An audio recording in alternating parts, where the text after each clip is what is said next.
In this New Year edition of A Ray of Hope, Ken Morgan speaks to a Jamaican living in the United States who's making an impact locally and abroad. Giving back from the depths of his pockets and the trunk of his car. A Jamaican changing lives in and around Biloxi, Mississippi, in the United States. It's a something Orville Gale, or OG as he's called, has been doing for as long as he can remember.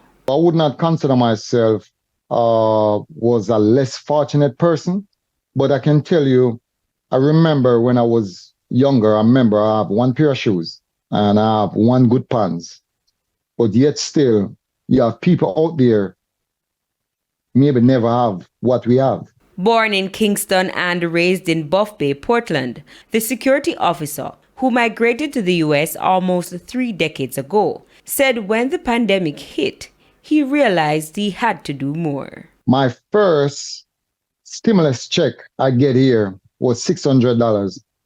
I gave it away in Jamaica. Who get 50, who get 100, just give it up. Because it was very rough at the time when they shut down the whole system in Jamaica. And with the help of his niece, he was able to come up with the name OG Changing Lives Foundation, a charity which caters to all demographics, all year round. We go there and find out from various homeless and shut-in family what would they want for the Thanksgiving to eat. And what they ask for, that is what we do. Anything I eat, these people have to eat it also. When it come on to the kids, I don't care what they ask for. If they ask for a cell phone, I get it for them. It's as simply, he says, sharing is caring. Sometimes I'm at the supermarket and I see someone buying something, they don't have enough money.